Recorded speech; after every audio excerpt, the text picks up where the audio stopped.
Hey guys, this is section 3.1 part 2 video.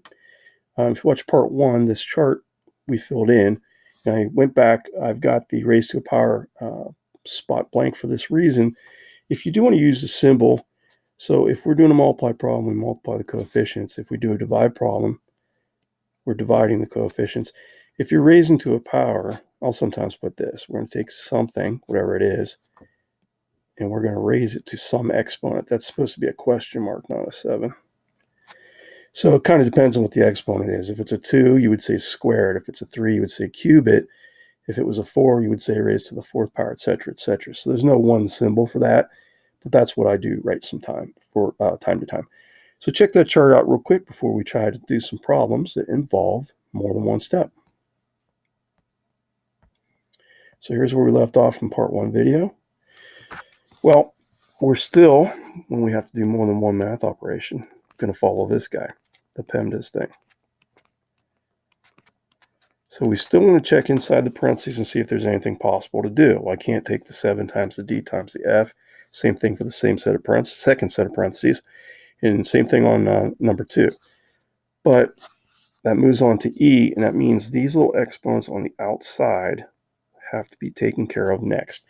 So before I can do the multiply part, before I can take that first set of parentheses times the second set of parentheses, I have to do this. So if you watch the first video, or if you know the rules for exponents, I'm supposed to multiply them when I have one in, one out. So I take my d to the 1 times the exponent of the 3, I get that. I take my f to the 3rd times an exponent of the 3, and I get that. And if you watch the first video, here's something hopefully that's helpful. Since those guys are done, I'm just going to erase those, and I'm going to say, or cross them out, I'm going to say, well, what do we have to do to the -2? And it says -2 cubed, which is something you could do on a calculator. And -2 cubed means -2 times -2 times -2, which is -8. So now I'm going to pick up the first half of that problem, which was, so we did the exponents, so now we're moving on to multiply. And the rules for multiply are to add the exponents. So if I have a d to the 3rd and a d to the 3rd, I add them for a total of 6.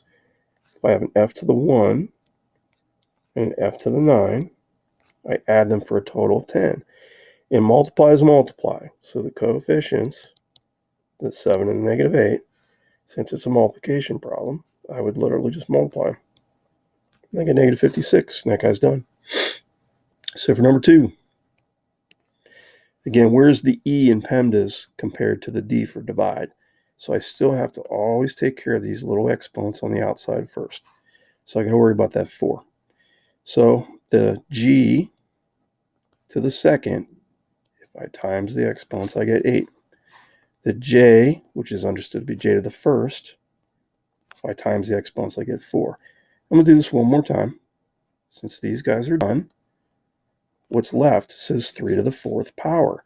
If you pick up a calculator and you type in 3 to the 4th power, it's going to say 81, so there's no thinking about it. Make life easy on yourself. So what does a fraction bar mean? Well, a fraction bar means divide. And now I want to break out the rules for division.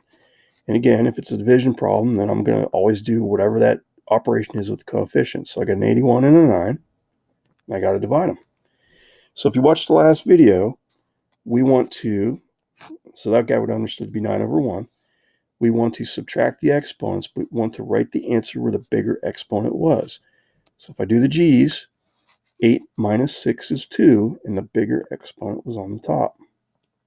So that's where I write it.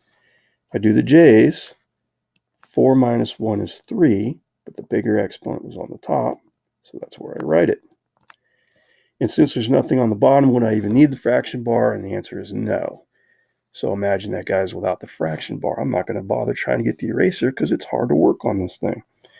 All right, so there's some examples with more than one operation. So coming up are negative exponents. So I'm going to go ahead and show you this chart right here, and there's a reason for it. And then hopefully we'll get a couple problems in, and we'll probably have to finish them up on a part 3 video. So if you type 2 to the 5th on the calculator, it'll tell you 32. This guy's 16, this guy's 8, this guy's 4, This guy's 2, and anything to the 0 power is 1.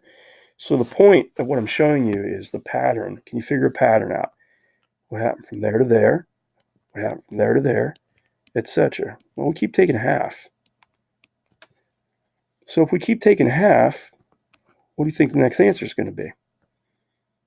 Well, the exponent we'd be talking about if we kept going downhill with the exponents would be 2 to the negative 1 power. And it means half.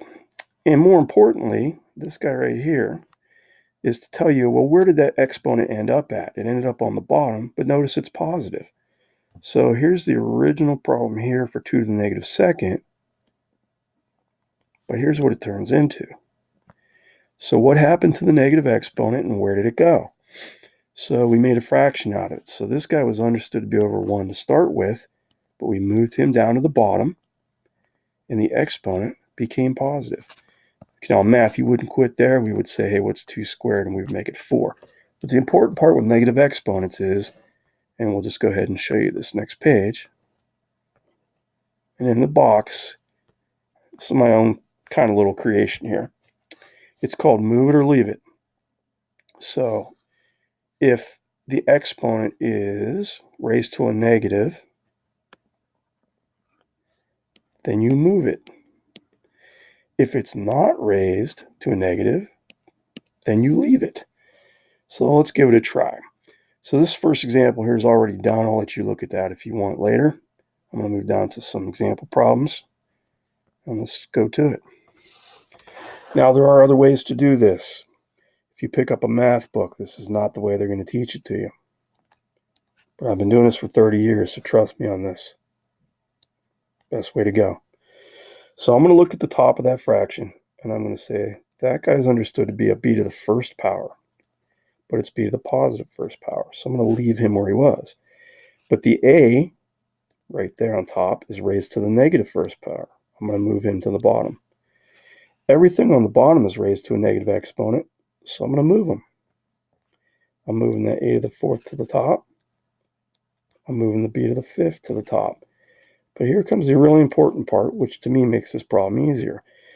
What happened to my negative exponents? They're not negative anymore. So that's the move it or leave it thing. So my own kind of made up thing of terminology, but I think it makes the problem easier to do. Because now all you have to do is break out the rules, and we discussed those rules in the previous video. And we would say, let's start with the a's. I got a to the fourth on top and a to the first on the bottom, which means I'm supposed to subtract the exponents and write the answer where the bigger exponent was. Now the b's are side by side. That means they're being multiplied. And the rule for the exponents is to add them. B to the sixth. And since there's nothing left on the bottom, would I even need the fraction bar? And the answer is no. You can write a 1 down there if you wanted to. And that's it. So for number 2, now even though you don't see a fraction, these guys are all understood to be over 1. So I'm going to do the same thing. I'm going to take that end of the fourth, since he's positive, I'm going to leave him where he's at. I'm going to take that end of the ninth, since he's negative, and I'm going to move him to the bottom. And that end of the third is positive, so I'm going to leave him where he's at. And I'm going to clean it up. So the top, that's a times problem. Rule for times is to add the exponents. I get 7. So I just don't want to quit until there's nothing else that I can do. So now the rule for a division problem is to subtract the exponents. So if I subtract them, I get 2. Okay, now we got rid of the negative exponents. We don't want to recreate them. So if I subtract these guys, I mean, yeah, 7 minus 9 would be negative 2, but don't think of it that way. Just think of it in terms of 9 ends minus 7 ends would leave you 2 ends. And since the bigger exponent was on the bottom, that's where it goes. So once we get rid of the negative exponents, we're not going to recreate them. They're gone. So don't resist the temptation to write negative exponents. Now, is there such a thing as a fraction with nothing on top? Got to write something up there. Well, if that was understood to be a 1, then there's still a 1 there. And 1 over n squared is the answer. No more negative exponents. So negative exponents are a no-no. All right, if you need to see some more negative exponent problems, please stay tuned for part 3 video. Thanks for watching this one.